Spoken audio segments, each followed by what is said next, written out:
असम के मुख्यमंत्री हिमंता बिस्वा ने दावा किया है कि बंगाल में बीजेपी जीत रही है और पश्चिम बंगाल में बीजेपी की सरकार बन रही है। हिमंता बिस्वा शर्मा ने कहा कि उन लोगों को दौड़ाकर मारना पड़ेगा जिन्होंने हमारे उम्मीदवारों को मारा है।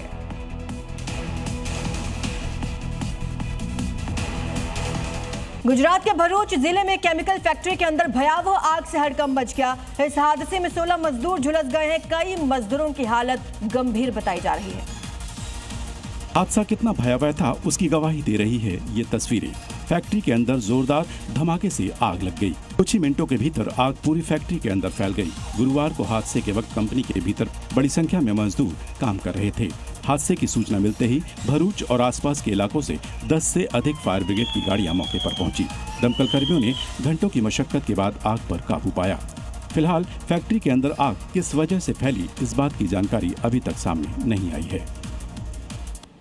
तो पश्चिम बंगाल में पहले चरण की वोटिंग के बीच जगह जगह से चुनावी मारपीट की घटनाएं भी सामने आई। दरअसल कुमारगंज में तो कुछ लोगों ने बीजेपी उम्मीदवार को दौड़ा कर पीट डाला। हमला उस वक्त हुआ जब वो एक बूथ पर पहुंचे थे। उन्हें घेर कर कुछ लोग मारपीट करने लगे, जिसके बाद देखिए कैसे बीजेपी उम्मीदवार सुवेंदु सरकार अपनी जान बचाने के लिए भागते हुए नजर आए। इस दौरान उनका एक गार्ड भी वहां मौजूद था। पीछा कर रही भीड़ से वो किसी तरह बचकर निकल ही रहे थे कि रास्ते में एक शख्स ने उन्हें फिर से जकड़ लिया, जिसके बाद नेताजी की भीड़ से पिटाई होने लगी।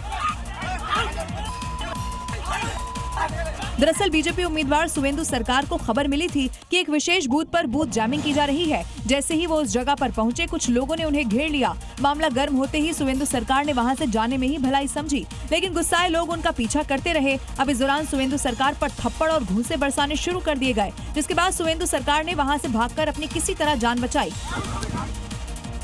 इधर पश्चिम बंगाल के वीरभूम में भी वोटिंग के दौरान जमकर बवाल हुआ। ईवीएम को लेकर हुई बहसबाजी देखते ही देखते पत्थरबाजी में तब्दील हो गई। उपद्रवियों ने केंद्रीय सुरक्षा बलों पर हमला कर दिया। चुनाव के पहले चरण में बीरभूम में चुनावी रक्त चरित्र नजर आया है, जहां खराब ईवीएम मशीन को लेकर कुछ लोगों ने जमकर बवाल किया। इस दौरान उपद्रवियों ने केंद्रीय सुरक्षा बलों पर पत्थर फेंकने शुरू कर दिए। सरकारी गाड़ियों को निशाना बनाया गया, पत्थर फेंककर उनके शीशे तोड़ दिए गए। देखते ही देखते वहां हालात आउट ऑफ कंट्रोल होने लगे। यहाँ तक कि पुलिस ने उपद्रवियों से निपटने के लिए हथियार तक निकाल लिए, क्योंकि उपद्रवी लगातार सुरक्षा बलों पर पत्थर फेंक रहे थे। कुछ भी सुनने को तैयार नहीं थे। उनके हमले में कई जवानों को चोट आई है और कई गाड़ियों को भी नुकसान पहुंचा। वृंदावन के बांकी बिहारी मंदिर में ठाकुर जी के लिए हर रोज फूल बंगला सजने लगा है। शाम को अलग अलग किस्म के देशी विदेशी फूलों से बंगलों की महक से ठाकुर जी भी वहां पर महक रहे हैं। ब्रज में ग्रीष्मकालीन उत्सव में भक्तों की भारी भीड़ उमड़ने लगी है। बांके बिहारी मंदिर में भारी संख्या में श्रद्धालु लंबी लंबी लाइनों में लगकर ठाकुर जी के दर्शन कर रहे हैं। उत्तर भारत में भीषण गर्मी का प्रकोप बढ़ रहा है। वैसे ब्रज के मंदिरों में अपने आराध्य ठाकुर जी को शीतलता प्रदान करने के लिए विशेष जतन किए जा रहे हैं। इसी क्रम में विश्व प्रसिद्ध फूल बंगला महोत्सव की धूम मची हुई है।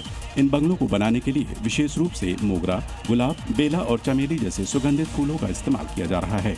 ये केवल सजावट नहीं बल्कि भक्ति का एक स्वरूप है। फूल बंगले के दर्शन के लिए देश विदेश से श्रद्धालु ब्रज पहुंच रहे हैं। पश्चिम बंगाल में पहले चरण के मतदान के बाद भी हिंसा जारी है। आपको बता दें कि वोटिंग के बाद मैना में हिंसा की खबरें हैं। आरोप है कि 10 टीएमसी वर्कर्स पर हमला किया गया। आरोप है कि टीएमसी के पोलिंग एजेंट को पीटा गया है। तो टीएमसी की ओर से हमले का आरोप बीजेपी पर लगाया जा रहा है। वहीं बीजेपी ने भी टीएमसी कार्यकर्ताओं पर बीजेपी के एक नेता के घर पर हमला करने का आरोप लगाया है। पश्चिम बंगाल से बड़ी खबर है। टीएमसी के पोलिंग एजेंट की यहां पिटाई की गई है। चुनाव के बीच इस तरह की कई खबरें सामने।